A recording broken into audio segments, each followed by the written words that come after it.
This lady is more than a friend to me now. She's like my sister. And I came onto the poetry scene. I know y'all looking at my hair kind of weird. In addition to dancing greasy braids hair, right? So in the midst of the young lady up here singing, he sat there and braided my hair, hence this braid on the side of my head. Okay, back to what I was saying. I came onto the poetry scene maybe about 4 years ago, and I'm not sure if anybody else does this, but have you ever seen someone and you're like, I want to be their friend. They're like really cool, and I'm going to get to know them, but you don't know how it's going to happen.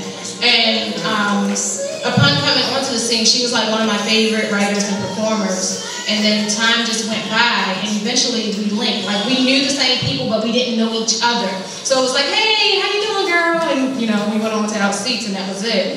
And then one night, I think randomly, I said I was going to call her at the end of the event, and I actually did call her, and it was like, we clicked from there. And then we both admitted to each other that we both saw each other. I was like, I'm going to be her friend, because she looks cool, and she sings really great. So we both were like, studying and watching each other for like a year or so. This sounds really stalker-esque, but it's not, okay? It's not, really. So, in addition to being one of my favorite poets and writers, she's become a dear friend and a sister to me. And so I chose her as my feature, as my gift to you all, because I enjoy her work. I'm pretty sure you would too. So ladies and gentlemen, please put your hands together for Rebecca Dupas.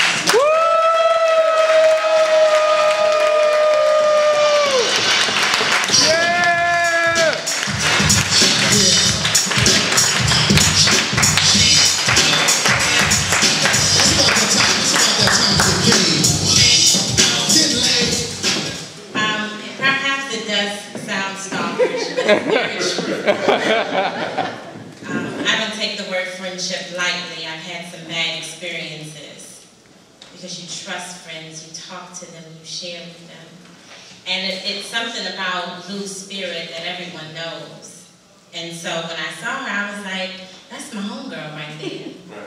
And I spoke that into existence, and she is a wonderful friend and a sister to me, and I love her dearly. So the story seems weird, but my mama taught me, and I had to make sure, and I was sure, and so I love you, so thank you, lady.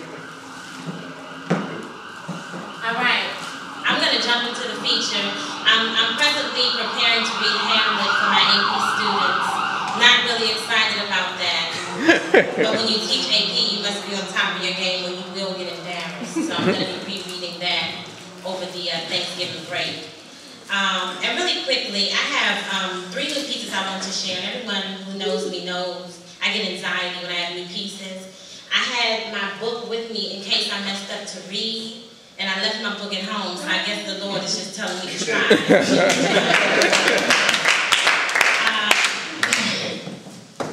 First is untitled. Dear poetry listener, don't clap to make me feel better.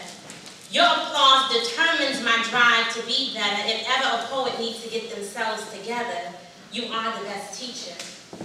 But explain to me how the most lewd of sex poems can receive the same amen as the most righteous poetic teachers. Or how any and every attempt at poetry can receive the same thunderous applause as, say, Sonny Patterson after a feature. Don't give me applause to appease me. It is not the ego feeling. In the words of a rapper from the mid-90s, I don't want it if it's that easy, believe me. I'd rather you tease me. I need a discriminatory audience. One that don't get to caulking because the shoe game is mean, because the poet is looking good in her jeans. I mean, what do these things have to do with the words that I spew?